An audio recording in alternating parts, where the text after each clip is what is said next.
வாழ்க வளமுடன். ஹாய் சகோஸ்.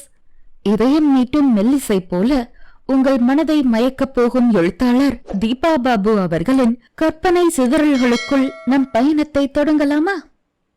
அத்தியாயம் 16. ஜீவாவிடம் ருத்ரா தன் மனதை வெளிப்படுத்தியதிலிருந்தே திரும்பவும் தன்னுடைய கூட்டுக்குள் முடங்கத் தொடங்கினான் அவன். சில நாட்களாகத்தான் தன்னை சுற்றி உள்ளவர்களிடம் கொஞ்சம் இலகுவாக பேசி பழக ஆரம்பித்தவன் அவளின் சீண்டலால் அனைத்திலிருந்தும் முடிந்தவரை ஒதுங்கிக் கொண்டான். ஆம், அவனை பொறுத்தவரை அவளின் அதீத பேச்சு சர்வ நிச்சயமாக சீண்டல்தான். அதற்கு மேல் அதை வளரவிடாமல் கத்தரித்து விட வேண்டும் என்று எண்ணியே அவளை ஸ்திரமாக ஒதுக்கிவிட்டான். ஆடவனின் நடவடிக்கையை பெண்ணும் கவனித்துதான் இருந்தாள். இவளை சந்திக்கக்கூடிய சூழ்நிலைகளை தவிர்ப்பது, மீறி எதிரே சென்றால் அதற்கு எதிர்ப்புறம் முகத்தை திருப்பிக் கொண்டு செல்வது என்று இருந்தவனை கண்டு ருத்ராவுக்கு சிரிப்புதான் வந்தது. இன்னொரு புறம் மற்றவரிடம் சகஜமாக பேசுவதையும் நம்மால் தவிர்க்க முயல்கிறானோ என்றும் வருத்தமாகவும் இருந்தது அவளுக்கு. அந்த ஞாயிறு அன்று மீனாட்சியின் புது வீட்டில் பால் காய்ச்சி அவரை குடுத்தனம் வைத்து விடலாம் என பெண்கள் அணியினர் திட்டமிட்டனர். ஏற்கனவே மனோகரியின் இல்லத்தில் தங்கியிருப்பதை அவர் சிறிது அசௌகரியமாக உணர்ந்ததால் எது ஒன்றுக்கும் அவரால் தனியாக இயங்க முடியும் என்கின்ற அளவில் உடல்நிலை தேரவும் அம்முடிவை எடுத்தார். இரவு 8 மணி அளவில் மின்தூக்கிக்காக ஜீவா கீழ்த்தளத்தில் காத்திருந்த பொழுது அதிலிருந்து வெளிப்பட்ட சாருலதாவும் கல்யாணியும் அவனை பிடித்து கொண்டனர். என்ன தம்பி, உங்களை ஒரு வாரமா வெளியில பார்க்கவே முடியல? கல்யாணி கேட்க, இல்லக்கா கொஞ்சம் வேலை என்று இழுத்து நிறுத்தினான் அவன். அதுக்குன்னு இவ்வளோ பிஸியாவா? உங்ககிட்ட முக்கியமான விஷயம் பேசணும்னு நாங்க 2 நாளா ட்ரை பண்றோம் என்று சாரு உடனே தன் கைபேசி கொண்டு யாருக்கோ அழைத்தாள். என்ன முக்கியமான விஷயம்?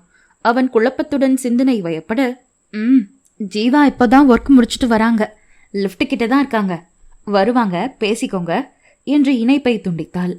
யார்கிட்ட பேசுறாங்க இவங்க என அவன் அடுத்ததாக விழிக்க, மீனா ஆன்டி வீடு வர சண்டே பால் காய்ச்சலான்னு முடிவு செஞ்சுருக்கோம். அன்னைக்கு தானே நீங்கள் ஜென்ஸ் எல்லாரும் வீட்டில் இருப்பீங்க, ரிலாக்ஸாக இருக்கும். சரி, இதுக்கு மேலே மனோ அம்மா பேசுவாங்க, கேட்டுக்கோங்க. அவங்க ஒரு லிஸ்ட் கொடுத்துருக்காங்க, நாங்கள் கடைக்கு கிளம்புறோம், பாய் என அரைகுறையாக அவனுக்கு தகவல் தந்துவிட்டு கல்யாணியுடன் கிளம்பி விட்டாள் சாரு. லேசாக பெருமூச்சு எடுத்தவன், இன்னும் அவங்கள வேற மீட் பண்ணணுமா என்ற அலுப்புடன் மின்தூக்கியினுள் நுழைந்தான். எதிர்பார்த்து இருந்தபடியே அவனை தன் வீட்டு வாசலில் எதிர்கொண்டார் மனோகரி. என்ன பையன் நீ, வீட்டில் இருக்கிறதும் தெரிய மாட்டேங்குது, வர்றதும் போறதும் தெரிய மாட்டேங்குது, நேரம் கேட்ட நேரத்துல தூங்கிட்டு இருக்கியா இல்ல வேலைக்கு போறியான்னு தெரியாம தொந்தரவு செய்ய முடியல என்று உரிமையுடன் கடிந்து கொண்டார் அப்பெண்மணி. அவன் தடுமாறி நிற்க, சரி சரி, வர்ற சண்டே ஒர்க் எதுவும் கமிட் பண்ணாம வீட்லயே இரு. மீனா வீடு பால் காய்ச்சிரும், அன்னைக்கு காலையில டிஃபன் மதியம் லஞ்ச் எல்லாம் அங்கதான். நம்ம அஞ்சு வீடு அப்புறம் கிருபா வீடெல்லாம் சேர்ந்து ஒரு கெட் டுகெதர் மாதிரி டைம் ஸ்பெண்ட் பண்ணலான்னு இந்த பிள்ளைங்க பிளான் பண்ணுதுங்க. எல்லாருக்கும் விஷயம் தெரியும், உன்னதான் பிடிக்க முடியல. வாசுகி கிட்ட சொல்லி அந்த விஸ்வா பயலை கூட வர சொல்லியாச்சு. பெத்த பிள்ளைங்க பண்ற துரோகத்துக்கு மீனாவை மனசொடைஞ்சு போக விடாம நாம எல்லாரும் துணையா இருக்கோம், அவங்கள தனியா விடலன்னு செயல்ல காட்ட நினைக்குதுங்க. என்ன பண்றது, ஒருத்தர் வாங்கி வந்த வரோம் அப்படி. மீனாவுக்கு பிள்ளைங்க சரியில்லை, அற்புதாவுக்கு பெத்தவங்க சரியில்லை. சின்ன குழந்தைக்கு இப்ப தேவையான அரவணைப்ப அவங்க அன்பால தராம பணத்துக்கு பின்னாடி ஓடுறாங்க. உன் நிலைமை, பெத்தவங்க பிள்ளைங்கன்னு 2 பக்கமும் சரியா இருந்தும் விதி அவங்கள எடுத்துக்கிச்சு. என்ன வாழ்க்கையோ. ஒரு நேரம் இன்னும் என்னென்ன பார்க்கணுமோன்னு கொஞ்சம் பயமாதான் இருக்கு. நான் பாரு, வேலை முடிஞ்சு வந்த பையனை நிக்க வச்சு புலம்பிட்டு இருக்கேன். இதுக்குதான் என் பொண்ணு திட்டுறா, அப்பவும் பழக்கத்தை மாத்திக்க முடியல என்று சலிப்புடன் இடவலமாக தலையசைத்தவர், ஆமா சாப்பிட்டியா என மறவாமல் தன் வழக்கமான கேள்வியையும் கேட்டிருந்தார். அதைதான் சில நிமிடங்களாக அவன் உள்ளமும் எதிர்பார்த்திருந்தது போலும். ஒரு நொடி அவனையும் மீறி இதயம் விம்மி தணிந்தது. பல வருடங்களாக யாருமற்ற தனிமையில் வாழ்பவனுக்கு அந்த அக்கறை பெரும் ஊக்கமாக தேவைப்பட்டது. மனோகரியின் அறிமுகம் கிடைக்கும் வரை வெறுமையாக நாட்கள் கழிந்திருந்தது என்பது மறந்து அவனுள் மறத்து இருந்த உணர்வுகளான மகிழ்ச்சி, உற்சாகமெல்லாம் இவர் ஒருவரால் மட்டும்தானே உயிர் பெற்றது என நெகிழ்ந்து நின்றான். என்ன முழிச்சிட்டு நிக்கிற, சாப்பிட்டியா இல்லையா நீ? அவரின் அதட்டலில் மீண்டவன், சாப்பிட்டம்மா என்றான் அவசரமாக. ஒழுங்கா நேரத்துக்கு சாப்பிட்டு வச்சு இரு, வேலை வேலைன்னு ஓடி உடம்ப கெடுக்காத. சுவர் இருந்தாதான் சித்திரம் வரைய முடியும், காசு பணம் என்னைக்குனாலும் சம்பாதிக்கலாம். முகம் கனிய ஓகேம்மா என நிறைவாக முறுவளித்தான் ஜீவா. சரி, போய் ரெஸ்ட் எடு. ஞாயிற்றுக்கிழமை மறந்துடாத. இல்லைம்மா, கண்டிப்பாக வீட்டில் தான் இருப்பேன் என உறுதி கொடுத்து விட்டு விடை பெற்றான். மனோகரியின் அலைபேசிக்கு வந்த ஒரு அழைப்பால் அவரை தேடி வாசல் அருகே வந்த ருத்ரா ஜீவா அவருடன் நின்று பேசியிருக்கவும் அப்படியே கதவின் பின்னே அமைதியாக மறைந்து கொண்டாள். தன் அன்னையின் அன்பான அதட்டலுக்கும் கண்டிப்புக்கும் வெளிப்பட்ட அவனது நெகிழ்ந்த குரலே அவன் உணர்வுகளை இவளுக்கு சொல்லாமல் சொன்னது. வீட்டிற்குள் நுழைந்து அதன் வெறுமையை உணர்ந்தபடி உடைமாற்றி படுக்கைக்கு வந்தவன் அவனுக்கு அன்று நியமித்திருந்த அலுவலக வேலையை அந்நேரம் செய்ய தோன்றாமல் அதிகாலை பார்த்து கொள்ளலாம் என படுத்துவிட்டான். அக்கம் பக்கத்தினருடன் இலகுவாக பழகும் வரை இரவில் குறிப்பிட்ட பாடல்கள் தொடர்ந்து கேட்டிருந்த பழக்கம் அவனுக்கு மாறிவிட்டிருந்தது. அதற்கு ருத்ராவும் கூட ஒரு காரணம். பேச்சோடு பேச்சாக ஒரு முறை, வீட்லையும் யாரும் இல்லாம வெளியில மற்றவங்களோடவும் சகஜமா பழகாம உள்ளேயே அடைஞ்சிருந்து அப்படி கேட்குற பாட்டுங்கெல்லாம் காலப்போக்கில் உங்களை ரொம்ப ஸ்ட்ரெஸ்ஸுக்கு உள்ளாக்கிடும் ஜீவா. அது வேணாமே. இங்க நம்ம ஃப்ளோர்ல எல்லாருமே லக்கி. ஒரே வேவ் லென்த்தில் ஒத்து போறவங்கள அமைஞ்சதால தான் ரத்த பந்தம் இல்லாமல் போனாலும் நட்புங்கிற சொந்தத்தால் ஒருத்தருக்கு ஒருத்தர் நல்ல சப்போர்ட்டாக இருக்காங்க. அவங்க கிட்ட ஒதுங்கி போகாம சேர்ந்து பழக பாருங்க என்று அறிவுறுத்தி இருந்தாள். அவளின் வண்டி பழுதடைந்த நேரம் நிகழ்ந்த சம்பவத்தால் இருவருக்கிடையேயும் மெல்லிய நட்புணர்வு பூத்திருந்தது. இயல்பாகவே உரிமை எடுக்கும் மனோகரியுடன் இவளும் சேர்ந்து கொள்ள அவனால் அனைவரிடமும் நன்றாக ஒன்ற முடிந்தது.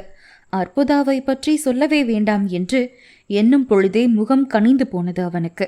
எல்லோரையும் தவிர்ப்பது போல் அவளிடமும் தானே சமீபத்தில் விலகிவிட்டேன். குழந்தை என்னை தேடி இருப்பாளா?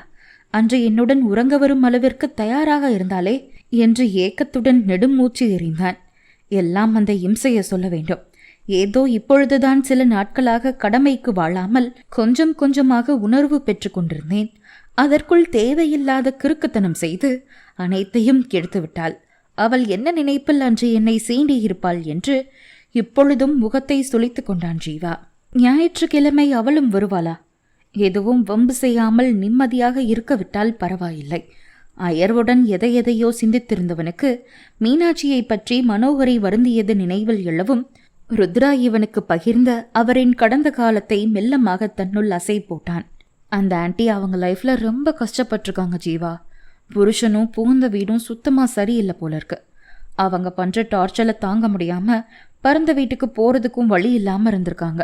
எங்க இவங்களுக்கு சப்போர்ட் செஞ்சு பேசினா இதுதான் சாக்குன்னு பொண்ணை மொத்தமா அனுப்பிடுவாங்களோ அப்படின்னு பயந்தே அவங்களும் இவங்கள ஒரு எல்லைக்கோட்டிலேயே நிறுத்தி வச்சிருக்காங்க.